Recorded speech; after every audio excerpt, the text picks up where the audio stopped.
जय जय गुंजे जयकारी नाचेला पुजारी होखताटे नौमी के तैयारी। जय जय गुंजे जयकारी नाचेला पुजारी होखताटे नौमी के तैयारी। भीड़ लागल भगतन के भारी होखताटे नौमी के तैयारी।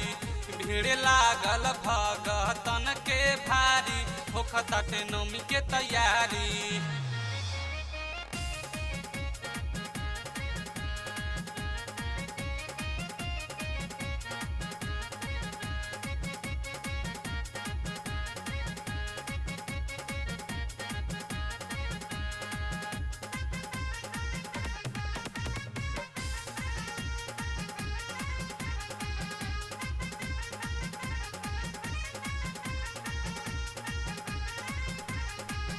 लागे पंडाल देखा बहुते शोभेला।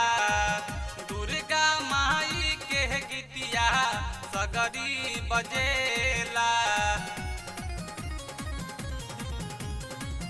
लागे पंडाल देखा बहुते शोभेला। दुर्गा माई के गीतिया सगरी बजेला। साल भपे आवेली माई करके शेर सवारी होखताटे नौमी के तैयारी। साल भपे आवेली माई करके शेर सवारी होखताटे नौमी के तैयारी। भीड़ लागल भगतन के भारी होखताटे नौमी के तैयारी। भीड़ लागल भगतन के भारी होखताटे नौमी के तैयारी।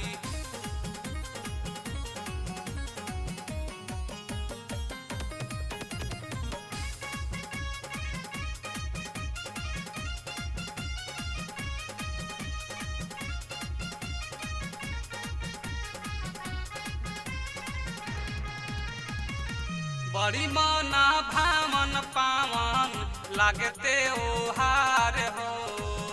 अवतारी देवी माई झूमे मन हमार हो। बड़ी मना भावन पावन लागते ओहार हो। अवतारी देवी माई झूमे मन हमार हो। आइल बहानिए हो माई तोहरी दुआरी होखताटे नौमी के तैयारी। आइल बहानिए हो माई तोहरी दुआरी होखताटे नौमी के तैयारी। भीड़ लागल भगतन के भारी होखताटे नौमी के तैयारी। भीड़ लागल भगतन के भारी होखताटे नौमी के तैयारी।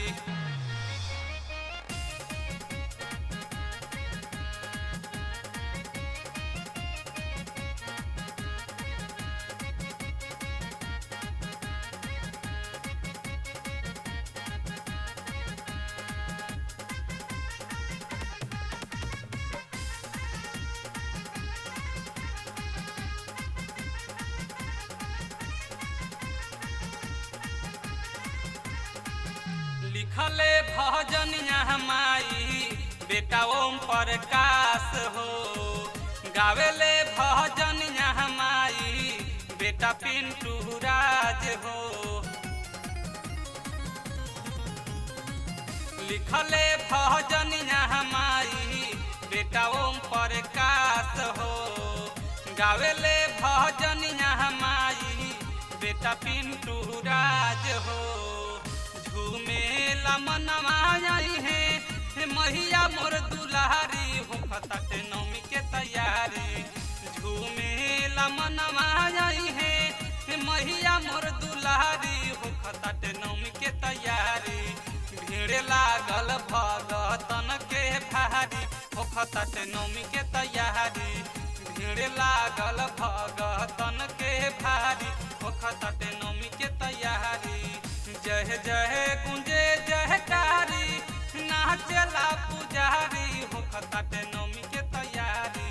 भीड़ लागल भगतन के भारी होखताटे नौमी के तैयारी। भीड़ लागल भगतन के भारी होखताटे नवमी के तैयारी।